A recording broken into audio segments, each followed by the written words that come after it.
okay. There you go. Yeah. Not too bad. I mean, probably need to be, what, closer, maybe? That should be all right. That's what it looks like here.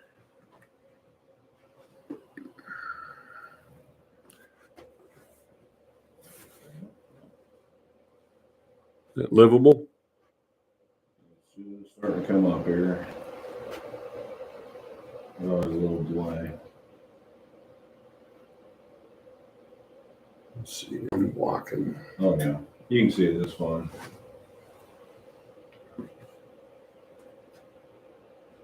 Better? Worse? Spin it. That looks pretty good, really. Okay. We're still setting up here, everybody, so bear with us. We're trying some new technology here this morning. It's kind of a low-tech, high-tech approach. We've struggled since we started doing this, trying to figure out a way I can share presentation information with you on YouTube Live. So if you've ever done meetings like this through Zoom or Teams, super simple. I pull up a presentation on my computer and you're looking at it through Teams just like you're looking at my computer. The way we do this on YouTube Live, we have not, and if anybody out there knows how this can be done, we have not figured out how to do that on the YouTube Live platform. So we're doing it kind of in a clunky way today. So we got a projector set up and we're projecting onto a screen, and then I'm just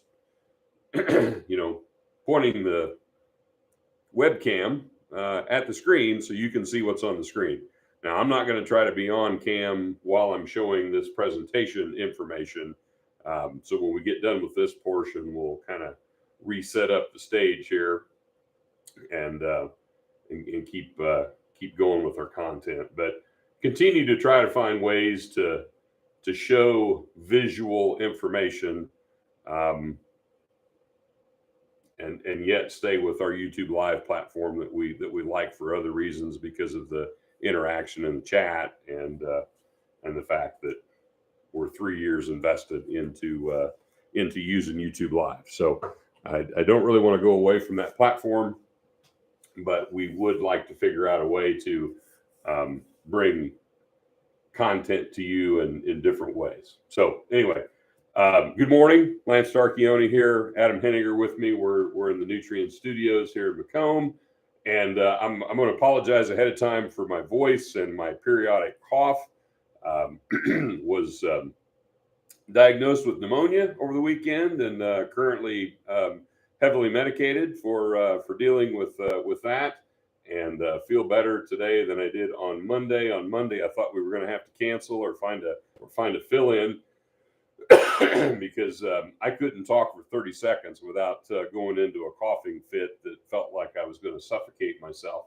So hopefully we'll get through this here this morning, and thanks for being with us. So I'm going to share some data with you here this morning that is rootworm beetle monitoring data. There's several years worth of data here, and hopefully you can see this on the screen relatively well. I've got a lot of pictures and maps, and basically this is an effort we started several years ago. We've had help from universities, other seed companies. It's kind of an industry-wide effort to try to monitor the corn rootworm beetle population. And we don't really distinguish between westerns and northerns. We're just catching rootworm beetles. So this data is a combination. You'll see that's a western on the picture there, but this is not exclusive to the western corn rootworm beetle. A lot of these locations, there was possibly more northerns there than there were westerns. So the chart that you're looking at here, the colors indicate the severity of the pressure. So red would be 5+ beetles caught per trap per day, which if you've ever trapped for beetles, that's a lot. Orange would be 2 to 5. 2 is kind of the arbitrary threshold that some people use. A lot of extenuating circumstances in any of these insect thresholds, but above 2, that's where people start to get pretty nervous about the potential for economic levels of damage. Yellow would be 1 to 2. The kind of, I don't know what you call that color there, Adam, if that's a off yellow. We got 2 shades of yellow there, it looks like to me. So the yellow that's starting to get a little bit more green, that would be 1/2 to 1. Green would be 0 to 5, and actually no capture, which you'll notice here when we get into some of these categories, there's a lot of no capture. And that's what I typically get when I do this is no capture would be the darkest green. So basically you want to be in the green, you don't want to be in the red. And when we get to the maps, you'll see lots of red. The different bars. So the first one is all corn. You will notice, and I am somewhat critical of this effort because we are not getting enough sample locations in soybean fields. So that's been something that I've harped on for years with this effort. We're doing too much sampling in cornfields. I frankly don't even know why we need to sample in a cornfield. We know there's rootworm beetles in corn on corn. You just need to plan accordingly. But as you will see here, so 277 locations. This is 904 fields that were sampled in 2003. 277 of them were first-year corn fields. 592 of them were corn followed by corn. There were 8 that rotation was not specified. Only 27 of these sample points here were in soybean fields. So one thing I like to point out is if you're trying to predict the potential for corn rootworm damage in first-year corn next year, a year ahead of time, you don't sample in a first-year corn field. You sample in a soybean field. So most of this data is coming from cornfields. Now that gives us an overall view. There is some value in that because you can kind of see what the overall corn rootworm population across the landscape is. And you'll see here in a minute that it changes pretty dramatically. So Adam, why don't you advance that slide? I don't remember what's coming up next. Should have done that earlier. Sure should have. I just thought about that. Sorry. We're learning here, folks. This is that's kind of cool. I'm standing there. Oh, that's neat. Why didn't we do that like 5 minutes ago? So my production staff is learning with me here how to do this. So Adam's kind of manipulating on the iPad. So if you couldn't see that bar graph very well, there it is, in much clearer view. Now that we're done talking about it. Sorry about that. No, quite all right. Quite all right. I'm learning too. So that would just be a big map of where all these 904 fields are. So we're up into Canada, we're in Michigan, we're in Wisconsin, a tremendous amount of data coming from Iowa, fair amount from the northern half of Illinois and Nebraska, but you can kind of see they're scattered all around the corn growing region there. and that map kind of shows you, where the green is and where the red is. In northern Illinois, Iowa, Nebraska, southern Minnesota, that is rootworm ground zero. And those guys have been battling rootworm like we used to back in 2011, 2012, 2013, 2014, 2015. It's never went away for those guys. It's frankly gotten worse since then. So it's a tale of two worlds. I mean, central Illinois, we get picked on quite a bit by the guys up north for how easy we have it. I mean, we got less tar spot, we got less white mold, we've got less rootworm pressure. Everything's ice cream and roses in central Illinois as far as the guys from northern Illinois are concerned, and they do have tremendous more issues with rootworm than we do. So we are kind of blessed from that standpoint. So next slide, please, Adam. Okay, so this would be one of the heat maps that we generate with that sample data. So this would be breaking it into 3 categories here. So your green, this is a lot easier to look at. Probably should have skipped that first one with the 6 different colors and 3 different versions of yellow. This one's a lot easier to use. So basically, you want to be in the green. We are in the green. Actually, part of my territory and virtually all of Adam's. There's still a little rootworm pressure over there. It didn't even get a color. We don't do a lot of sampling in the as you get into Missouri and far western Illinois because the rootworm pressure historically is lower there. And we'll get into some analysis of how this has changed year over year. But I would say this map is pretty accurate. There is a finger that comes down into, kind of that Peoria County area and east of there, where there is a little more corn on corn. There's a pocket in there where I know there was a lot more northern corn rootworm pressure a year ago. And basically these red areas kind of correlate to the parts of the world where historically there's always been more corn on corn. Northern Illinois, a lot of corn on corn. Wisconsin, a lot of corn on corn. Southwestern Minnesota, corn on corn. Northwestern Iowa, corn on corn. Nebraska, corn on corn. There's the more corn you grow, the more rootworm you're going to rear, basically. And rotation is, even in the Western variant area, which we are in, rotation is still a very effective tool. It is the most effective tool, actually, to manage corn rootworm populations.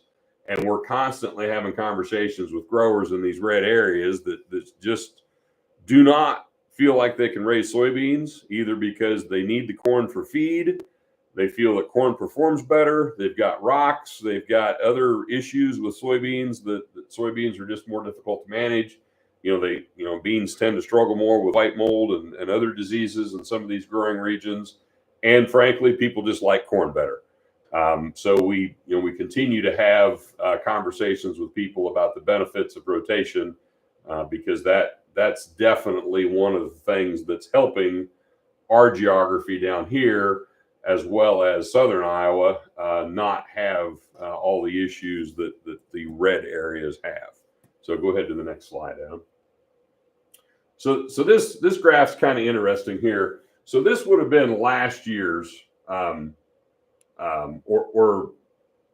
this would have been what we were forecasting for 23 based on 22 data. These areas here were high pressure last year.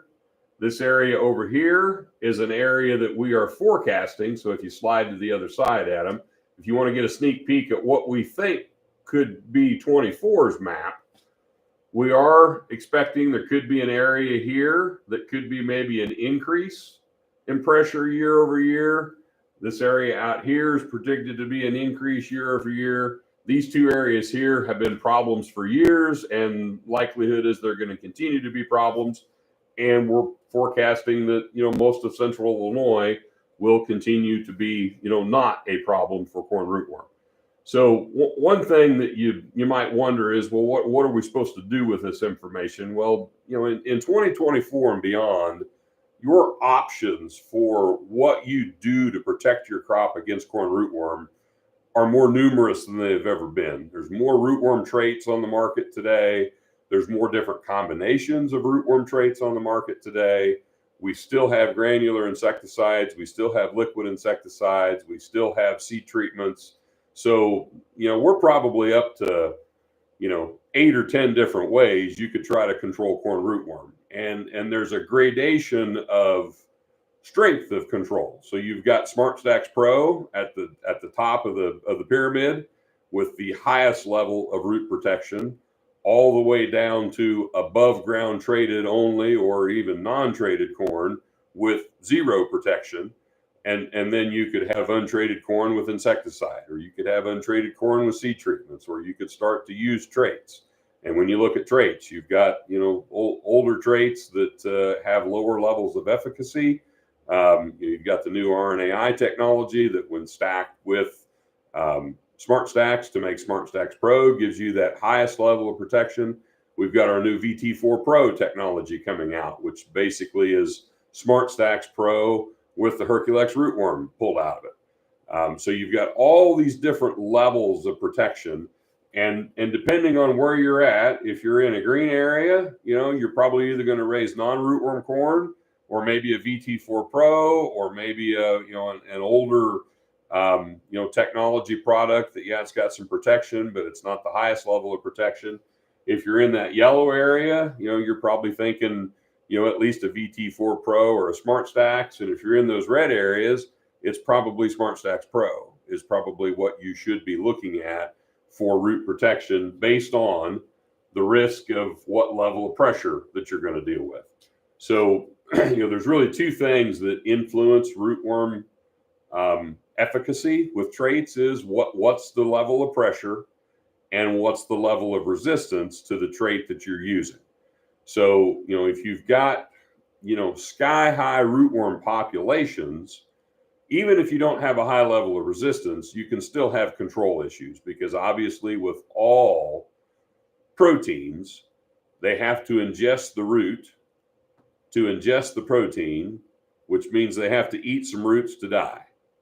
And if you've got a trait that, each rootworm has to take, 10 bites to eat enough rootworm tissue to be controlled, if you've got enough rootworms there, each getting their 10 bites, you might get a fair level of feeding, even if things are working, as they should, just because the population's too high.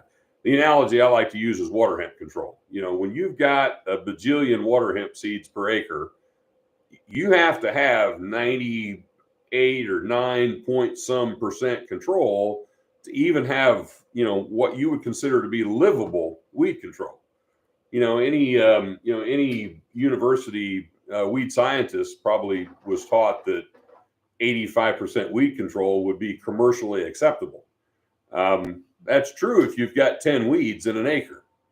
If you got 1 million weeds in an acre, 85% don't cut it. And that applies to rootworm as well. You got to have a higher percentage level of control than the technology is capable of giving you if you've got that sky high population. And that's why sometimes we just frankly need to rotate, because that rotation will knock that population back. And here's why. Even if rootworms in your area lay eggs in soybean fields, the larvae cannot survive in a soybean field. So corn rootworm larvae can only survive on grass plants. Now, the grass plant they love the most is corn.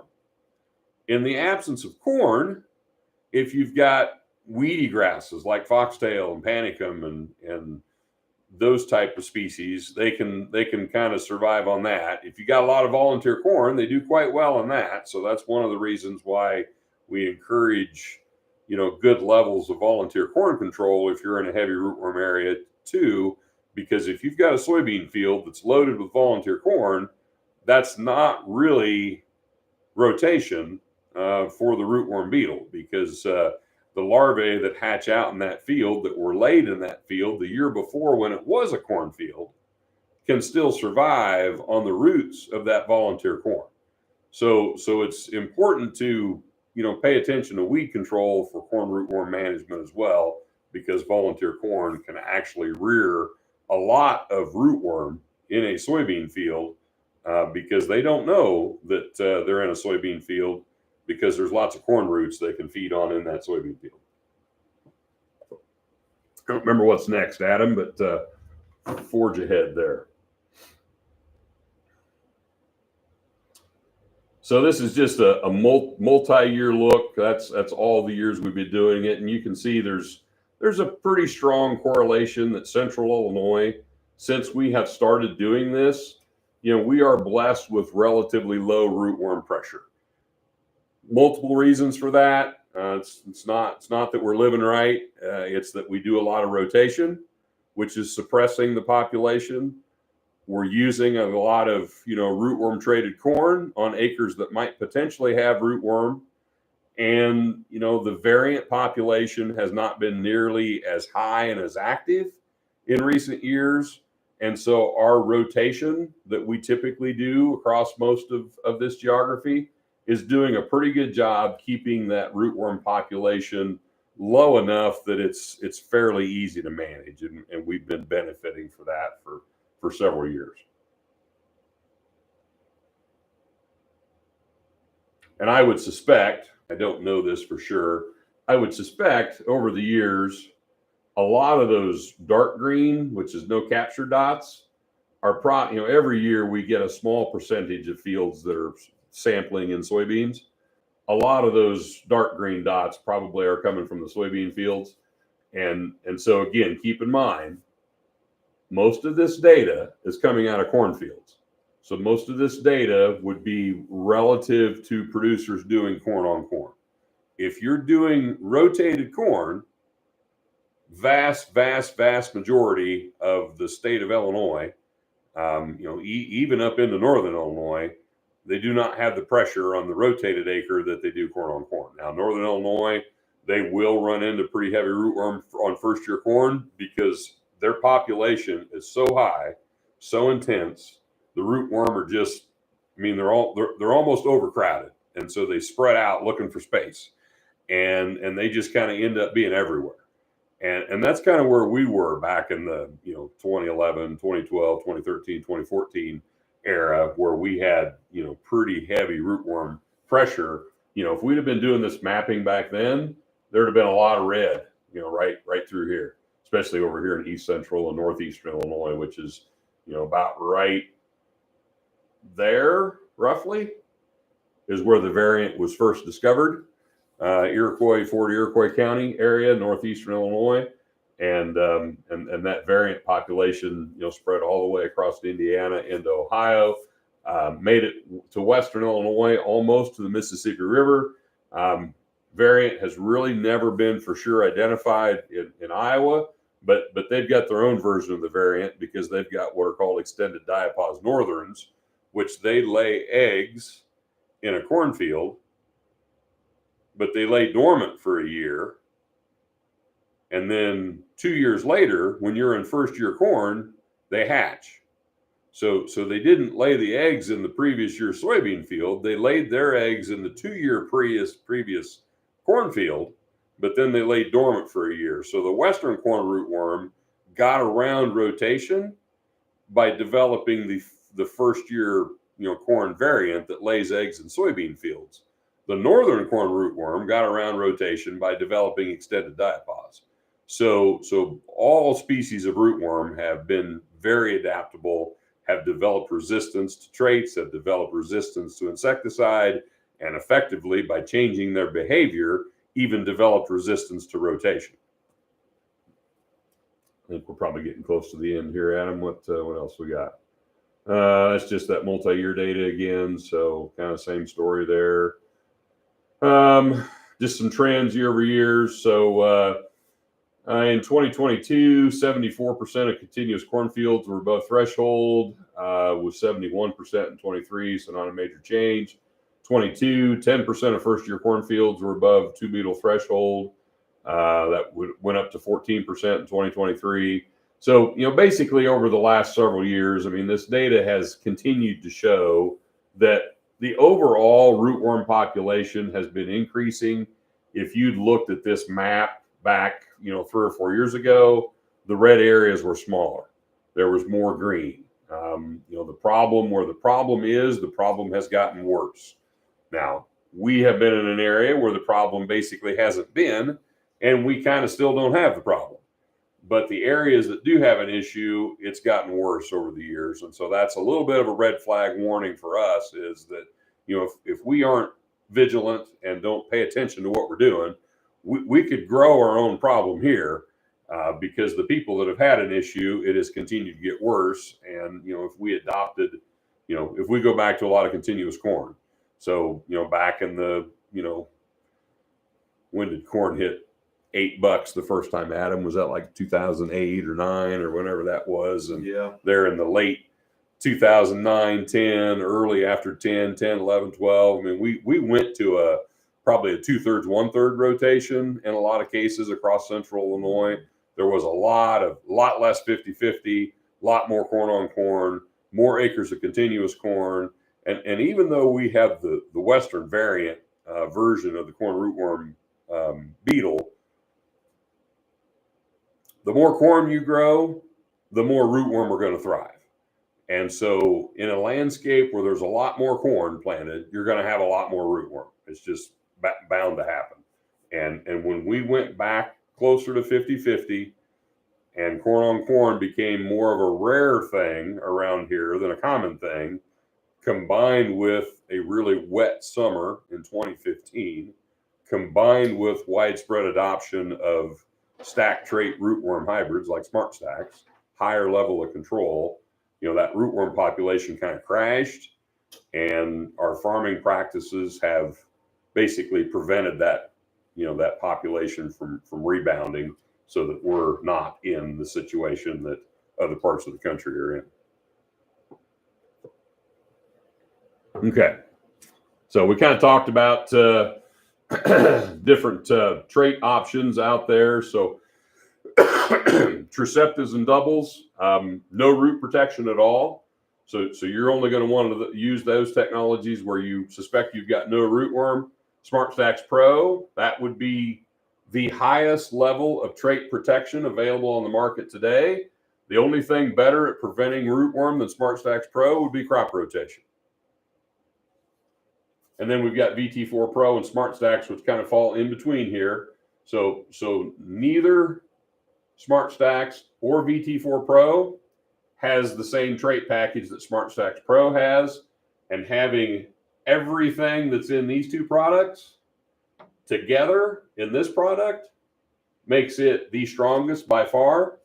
So if you've got, you're worried about having rootworm, but you don't think you've got the sky high pressure where we would need SmartStax Pro, either straight SmartStax or VT4 Pro might be an option for you.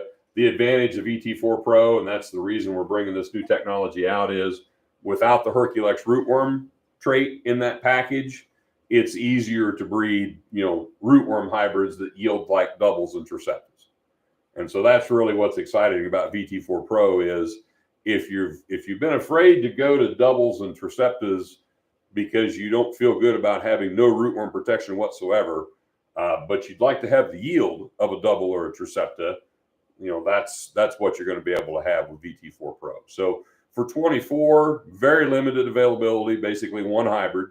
It's a good one, 114-day VT4 Pro, but long term, we're going to launch, a lot more VT4 Pros. And if you think having, some rootworm protection with yield like Double Pro is kind of what you'd like to have on your farm, that's what VT4 Pro is going to offer. And long term, we'll have a lot of products to choose from in that trait category. Okay, so let's get out of. Well, let's see. Tell you what, let's stay in presentation mode just briefly, Adam. So the other topic we're going to talk about today is fertility. And I'm going to pull up a yield map out of my CAV app. So this is a farm that we're going to use for this fertility conversation. So this is my yield map of soybeans from this year. I didn't pick this farm to use an example because these happen to be my best soybeans this year, Adam, although they were. And I didn't pick them because they happen to be Asgrow 33XF3s, although they were. The reason we're doing this illustration is we've got a soil map here with soil tests. We've got the soil test data. We're going to talk about yield removal. We're going to talk about fertility. We're going to talk about, is there a fertility related reason why these regions of the field are so different? Or are they just different because of the soil type and other reasons? And fertility has nothing to do with those regions. So I just wanted to kind of show that map. You can go ahead and disconnect from the iPad. I don't think we'll do anything else with the iPad. And I'm going to slide the camera here to where I can write on the board. So if you remember what that map looked like, so here's where the soil test data came from. So the bad area on that map would correlate to samples 9, 10, and 15. The good area on that map would correlate to soil tests 4, 5, and 6. So we're going to look at, what the soil tests say about those areas. So the good area, what are my writing utensils here? The good area, which we said that was 4, 5, and 6. So the P tests on 4, 5, and 6. So let's start with pH first. So pH is always a good place to start. Now, before I start throwing these numbers at you, let me explain. This is my third crop on this farm. This is a rented farm, and this is a farm in progress. And these soil tests were taken 3 years ago when we first got on this farm, and we've been working on them since then. So that's my caveat here. So samples 4, 5, and 6, this would be the high yield area. pH 5, 5.2, 5.2. Need some work on pH. Been 3 ton of lime put on since those tests were taken. Probably another 3 ton going on this fall. P1, this is pounds per acre.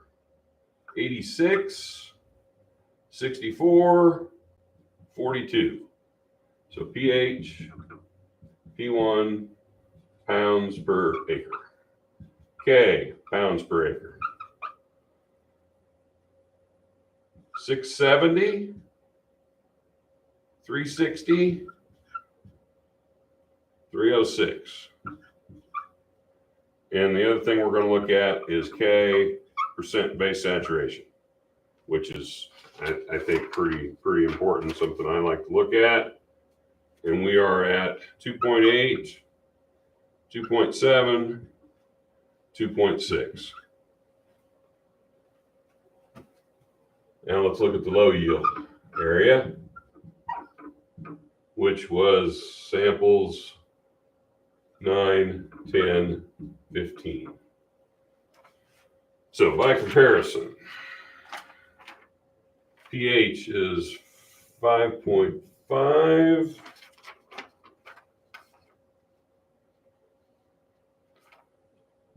5.6 and 6. So for soybeans, we got a better pH in the low yield area than we do in the high. So let's go on to phosphorus. We would be 46, 44, 62. Okay. We are at 198,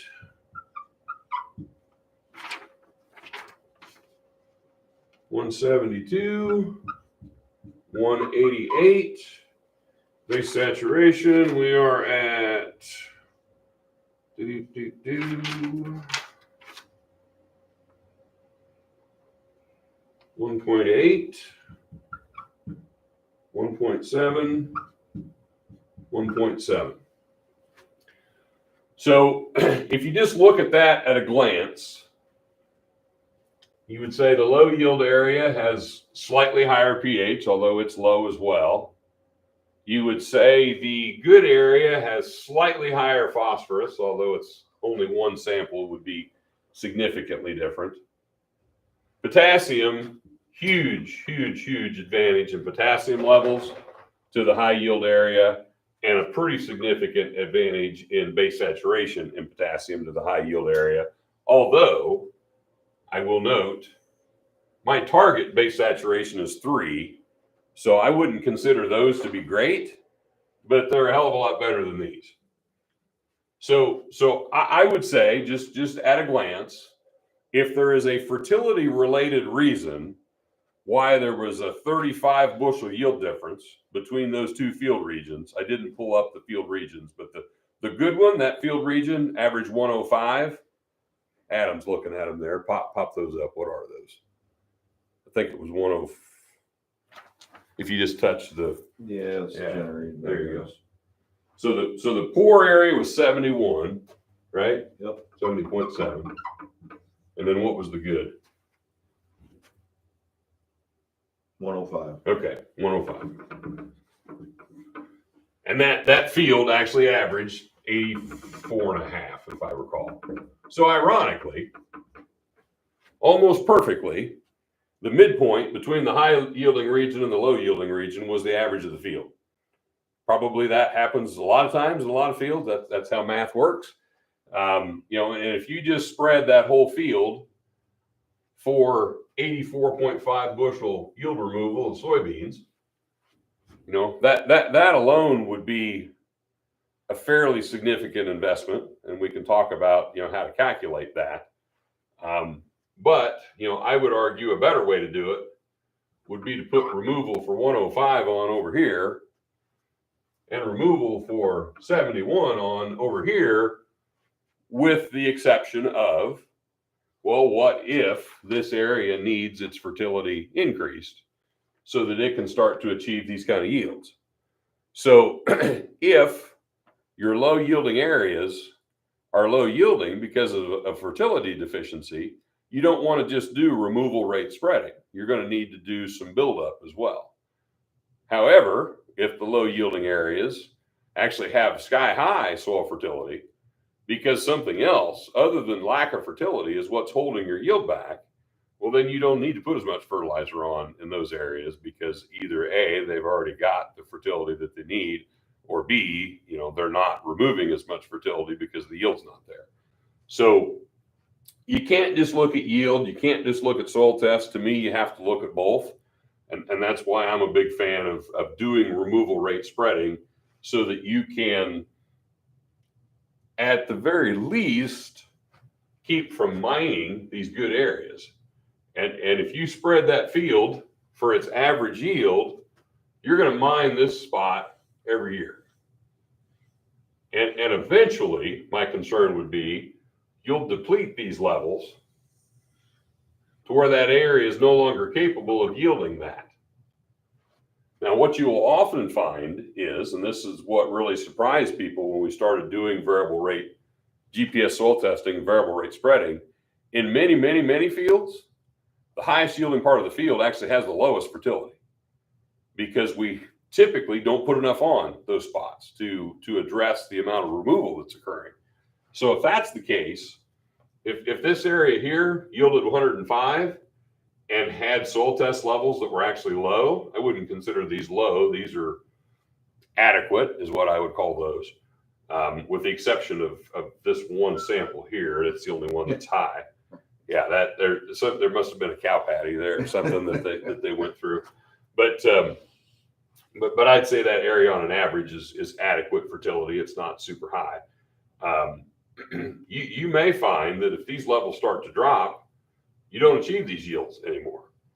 And if you had higher levels than this, or higher base saturation than this, so if it takes a, so here we got a soil test that has a 670K test, and the base saturation is only 2.8. I'm not going to tell you that you need to push that to 800 or 1,000, trying to get that 2.8 to round up to a 3. But over here, where we're only at 360 and 306, and we still got 2.7, 2.6, to me, this data looks a little wonky. I kind of question if that 670 is actually real. The base saturation, to me, is pretty well in line with these other two figures. But anyway, if I could get that soil to maybe 400 on a K test and get these base saturations up to 3, 3.1, 3.2, something like that, I think that would be better. But obviously, we need to be aggressively addressing potassium in this part of the field to try to get those levels to look more like these. And hopefully that will help this look more like that. Now, I can tell you from knowing the farm, this low yielding area, the soil's not as good. It's more weathered, it's more eroded. And I don't care how much money I spend on fertilizer, I don't think that part of the field's ever going to be as good as over here. But, we can start working in that direction. So when I'm talking to growers about fertility, we talk about nutrient requirements per bushel, and we talk a lot about managing for yield removal of fertility. And we talk about putting on, what we're removing, so we're not mining the soil. Soil testing is still important because we need to know what's in the soil to have some idea if that is holding our yield back.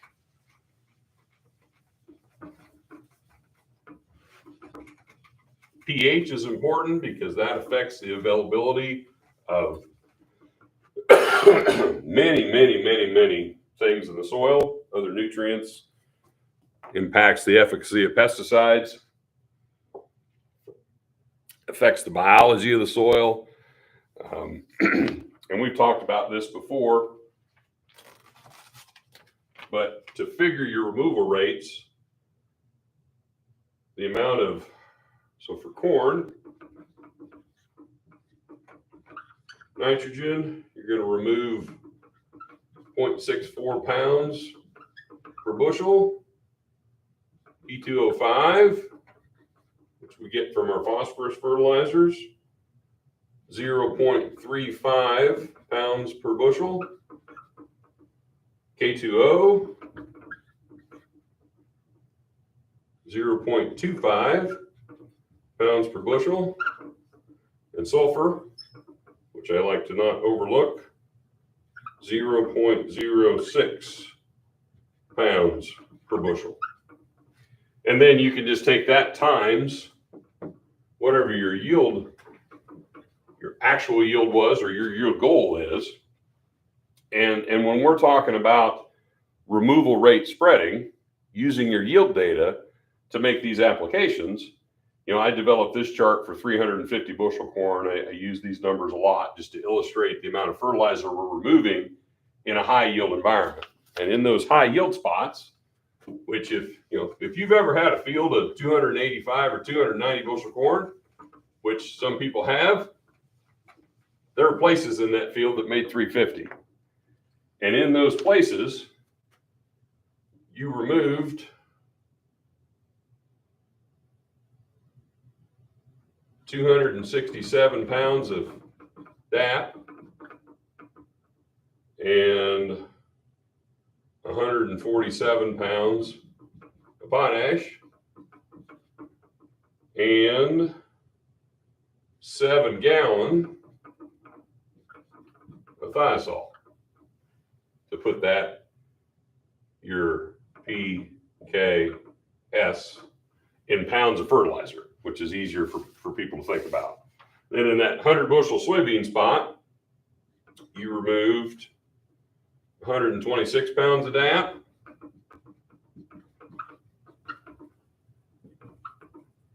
195 pounds of potash, and would it surprise you? 6 gallon equivalent of thiazole. So this is removal. So Adam, you worked a lot with Dr. Belo, and this is where a lot of this data comes from. You know, we don't just need what we need to remove, we need what we need to take up as well. So the removal part is just what's leaving with the grain.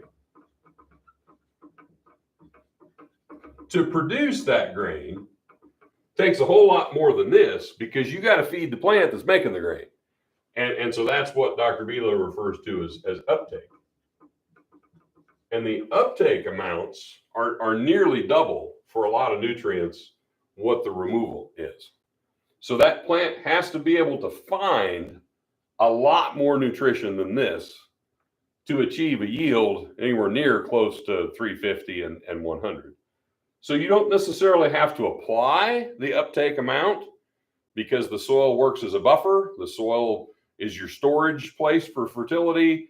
There's certainly more fertilizer available in the soil than what the plant is going to remove in the grain. But we also can't take a minimalist look at it and say that this is all that needs to be there, because the plant will be able to find what it wants all the time. You got to have some extra there. And so these removal amounts, to me, we need to replace those. And if you start doing the math on this, if you're doing kind of a what used to be traditional, I'd like to call it old fashioned now rather than traditional, 2-year spread of 267 and 126. So 380, that'd be a 383 DAP, and 147 and 195, 342 potash. So, we used to hear about 200 spreads. We used to hear about 250 spreads. I don't really remember hearing much about a 400, 350 spread, which would be 2 years worth of fertilizer in these high yield regions of a lot of fields. Now, the problem with dumping that much fertilizer on every other year is, you're going to get a lot of fertilizer tie up. We're probably going to have more loss. You could have more fertilizer ending up in places where we don't want it to be. Probably not that good to be dumping on that much every other year. You'd be a lot better off to put on this much following your corn crop, and this much following your soybean crop, and do that spread every year. The other nutrient that really, really benefits from annual spreading is sulfur. Sulfur cannot be built up in the soil. Sulfur needs to be applied every year. Sulfur is every bit as mobile in the soil as nitrogen. And so even if you're using elemental sulfur, you really can't hold sulfur in the soil. You really can't build sulfur in the soil. And so you really can't properly manage your sulfur unless you're applying it every year. So that's another really big argument for why I would like to see annual applications from a fertilizer perspective. And I also just like to call out that soybeans use almost as much sulfur as corn. And even though soybeans do not show the visual symptomology of sulfur deficiency quite as noticeably as corn, it's just as important. It's still a macronutrient. It's still an essential nutrient. And it's a nutrient that, a good soybean crop is going to remove almost as much sulfur as a good corn crop does. So don't forget sulfur on your soybeans.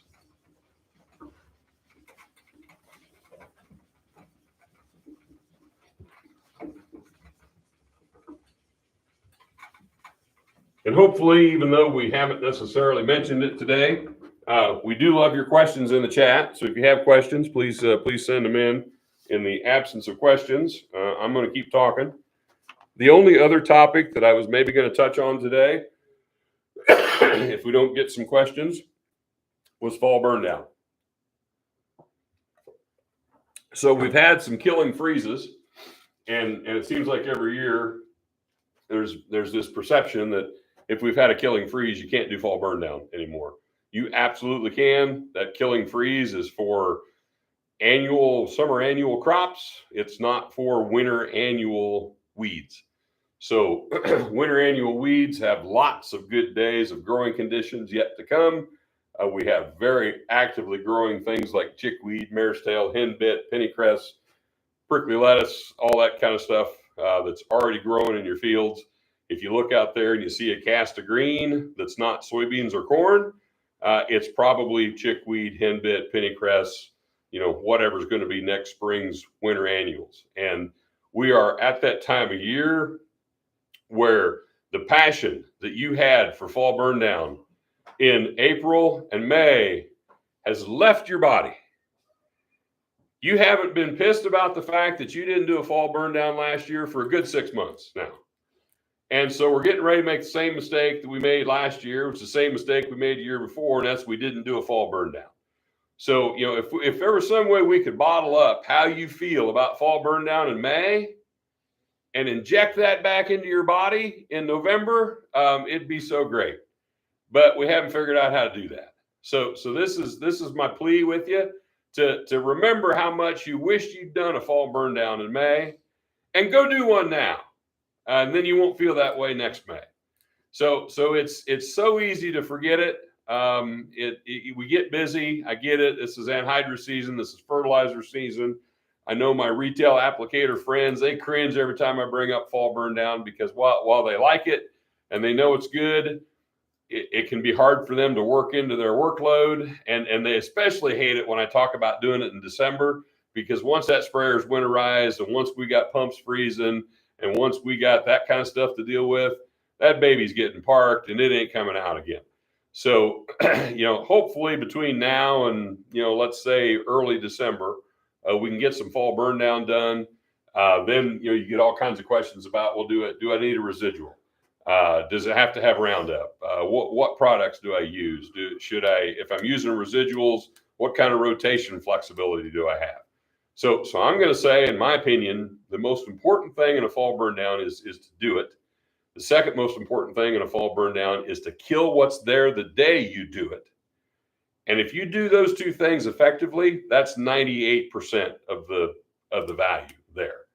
Now, the residual benefit can be important, especially if you're doing it early. So if you were chasing the combine with a fall burn down the 1st of October or late September, that residual piece is pretty important because you could still have a lot of germination yet to come after you make that application in the fall. Now, I will say, even though we sell a good residual product for fall burn downs, Autumn Super works great, gives you good residual, rotation flexibility to beans or corn. I am not a believer that you have to have residuals in a fall burn down to make fall burn downs work. The biggest benefit is killing what's there the day you spray. There is minimal benefit to that residual in the spring. The biggest benefit to the residual is it lets you do it earlier in the fall. So if the people doing your fall burn down don't want to be fighting it at Thanksgiving and they want to do it the middle of October, well, then there's a big benefit to having the residual in there. If you're doing it yourself or whoever's doing it for you doesn't mind fighting fall burn downs in cold weather and doesn't mind waiting until Thanksgiving to do it, well, there's probably not really much of a benefit of having the residual in at that point.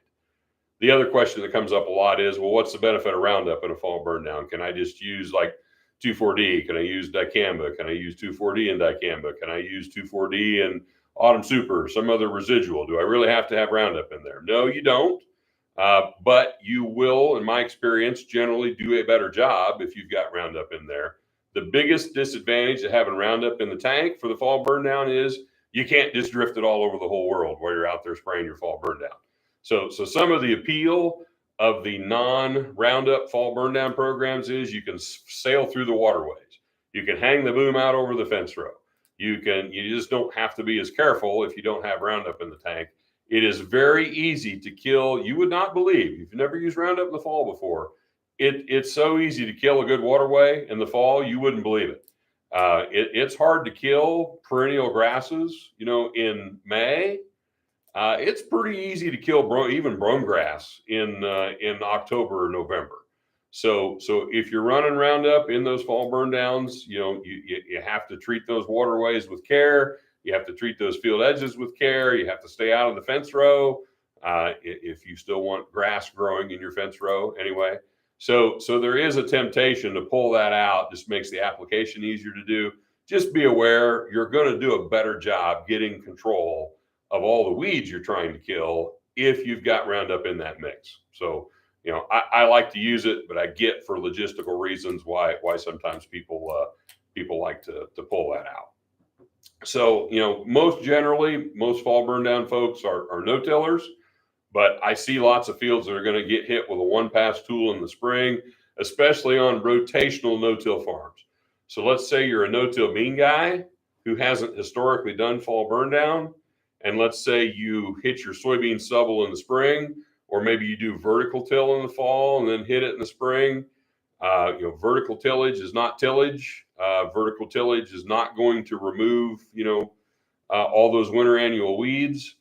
And sometimes those fields that you're going to work in the spring, they green up to the point where they would have worked up a whole lot better if somebody would have controlled those winter annual weeds in the fall. So I even see work ground fields every year that would have been a better seed bed had they had a fall burn down. So fall burn downs aren't just for no-tillers. Doing vertical till doesn't replace the need for a fall burn down. Doing strip till does not replace the need for a fall burn down. So just things to keep in mind. If you haven't figured this out, big believer in fall burn down. And I would encourage you, if you've done it some years, but not always, just get in the habit. If you've never tried it, try some. They are highly effective, and what your fields will look like in the spring with that fall burn down is much, much, much nicer than what they will look like in the spring without the fall burn down. Now, if you're doing cover crops, you know, that kind of takes the place of a fall burn down from a weed suppression standpoint. And obviously we can't do a fall burn down on our cover crop fields unless you're maybe just doing like a, you know, I guess you could spray a 2,4-D dicamba in a rye field if you wanted to. Probably overkill in a lot of situations because you're going to get a lot of weed suppression just from the cover crop itself. But, you know, to me, fall burn downs, cover crops, it's kind of a one or the other kind of thing. You know, it's kind of hard to do both of them on the same acre. So with that, I don't think haven't had any questions, have we, Adam, coming in on the chat? Been pretty quiet this morning. All right, so I guess we will go ahead and sign off for the day. What's 2 weeks? 2 weeks to be the 16th. Okay, 16th of November would be our next episode. Did you have something you wanted to interject? Yeah, I just thought we should probably put a plug in for our yield chasers. Yes. It's going to be that time of year. Yes, it is. Yep. So, you know, here before the end of the year, we've got our team's yield chaser competition that we started last year. It was a great event. Which I can still enter that, right? Absolutely. Yep. So that field region report we showed on my climate. Now mine weren't 10 acres, so I couldn't have entered with my 105 because that wasn't 10 acres. So you need to. There you go, Adam. Put that back up there so you can see. So all you got to do, Adam, if you want to just do we'll do a live demonstration here on Ask the Agronomist. So just clear those out. I don't need to keep those for anything. And draw me a 10-acre field region report. So Adam's in the cab app here. Yeah. So the cab app, so you go to this little arrow with the extra stuff in it. Yeah, right. I'll point to it. Right here is where he's going to go. The field region. So you can freehand draw one. Now, to qualify for yield chasers has to be 10 acres, right, Adam? I believe. Yep. And it cannot look like an amoeba.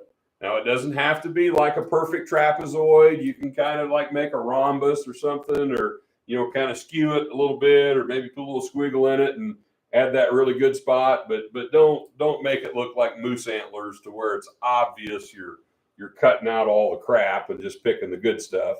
So, but as you look at the field, I mean, this is how awesome our contest is I could pretty easily tell where I want to try and make my report at. I can just come right in here. See if this is 10 acres. I might not be. It won't be. That's only about 40 acres you're looking at. No, it's only 40. Okay. Yeah. That won't be enough. So see 4.3. Popped it up so that it wasn't a big enough area at 4.3. So I will say, as a farmer, I like that 109 there, Adam. I could do good in the yield contest with 109 soybeans. I couldn't beat Derek Strubing with that, but that's pretty good. So you could go in there, and if you wanted to, you could just quickly redo it, do a freehand. I mean, so that was 4 acres. I mean, I'd let you do something like that. That might get you close to 10. Let's see what that one is. So this is a pretty easy way to enter a yield contest, Adam. Yeah, extremely easy. So there, I went overboard. I can actually try to cut it down. Yeah. Take that, Strubing. So guys, it's really easy. You know, you can go down here and you can create a PDF of it. You can send that in on the yield chaser link. It's really, really easy. Again, this is 12.8 acres, but you see how easy it is to make one of these field region reports. You could go in there and try to clean up your edges and cheat as much as you possibly can in the best part of your field to get that 10 acres and have some fun with it. That's what we're trying to do, is just have some fun with the competition and make it easy to enter so we can all share in the love and joy of trying to chase some higher yields. So if you got any questions about that, be sure to ask whoever you're buying your seed from, or your rep or your TA, whoever will help you walk through the process. It's real easy to do. So just wanted to put a plug in. It's that time of year to be thinking about our contest. Oh, hey. Got a question coming in there. We do. Is that from South Dakota? Is that what that says, Adam? Grower in South Dakota. I have a cornfield this year that had a crown rot and noticeable amounts of fusarium in stalks. The hybrid was a DeKalb product, 49-44 Smart Stacks, not one that we grow too much around here. But what products or management could I implement to improve my corn success in 2024? So that's a great question, and I would say, you know, we can sympathize with you dealing with crown rot. I honestly think, based on my experience and knowledge with what drives crown rot, I think that's probably something that we will battle more than South Dakota does. But crown rot is an issue typically on your darker, higher organic matter soils, primarily driven by moisture and temperature conditions early in the growing season, and then brought on by stress during grain fill. And I could let Chris Carlisle describe to you his growing environment. Chris Carlisle had the perfect growing environment for crown rot this year in central Illinois, and that's plant early with moisture in cool soils, and then have drought conditions through grain fill, and that will get you a lot of crown rot. So management practices that matter, you know, planting date matters, population matters, fertility matters, hybrid selection matters, fungicide usage matters. And the frustrating thing about crown rot is a lot of the stuff you do to increase your yield potential. So planting early, having high fertility, high populations, you know, picking hybrids that have high yield potential. All those things make crown rot worse. And that's kind of the insidious nature of the beast. Crown rot thrives in environments that have the potential to yield 300 bushel. You rarely find it on light timber soil and fields that have the potential to yield 200 bushel. And where it really gets bad is when you have potential to yield 300, but you have a lot of environmental stress that prevents you from reaching that potential, and you have plants that are under stress during grain fill. And plants that are under stress during grain fill cannibalize themselves. They reallocate sugars out of the plant tissue, move it to the ear to finish filling the ear, and that's the environment that crown rot really explodes on you, and that plant gets cannibalized. The plant dies early. You do not reach that yield potential that kernel counts indicated that you had in July and August, because you do not get the kernel size, the kernel depth, because that plant did not live until black layer. So other than hybrid selection, which we are working on that, aggressive use of fungicide is probably the best thing that we have found. If you've got a planter that's capable of doing in-furrow fungicides, there are some products on the market that you could apply at planting time. We're looking at the potential for nematode seed treatments to potentially help. You know, we this year in central Illinois saw a pretty big difference between Smart Stacks traded hybrids and non-Smart Stacks traded hybrids in the amount of crown rot and premature death that we saw. So there is sometimes a plant health benefit to the Smart Stacks traded corn hybrids. I don't often promote that as a way to, you know, control crown rot, but you know, this year we did see a difference there. You know, I don't think the amount of nitrogen that you use is going to have a big impact. Matter of fact, I have seen situations this year where being nitrogen limited during the growing season actually reduced the amount of crown rot you had. I think probably because it reduced the yield potential of the corn crop, which reduced the stress it was under during grain fill, which is kind of indirectly probably what reduced the crown rot. But that's something we're trying to address in the breeding program from a genetic standpoint. We know that genetics matter, and we know that, you know, genetics that have been selected for high yield and fast dry down sometimes don't have a lot of good native crown rot resistance. And so sometimes sacrificing a little top end yield potential and sacrificing a little dry down when you're selecting hybrids, which I know dry down probably more important in South Dakota than it is in central Illinois. Central Illinois, we generally about halfway through harvest, everything's number 2 moisture, and you know, dry down kind of becomes a moot point for us. It's hard for us to get it out of the field before it's too dry, frankly.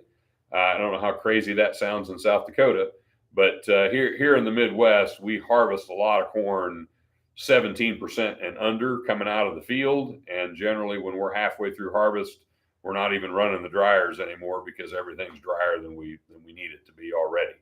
And so, you know, dry down is not as big of a focus for us.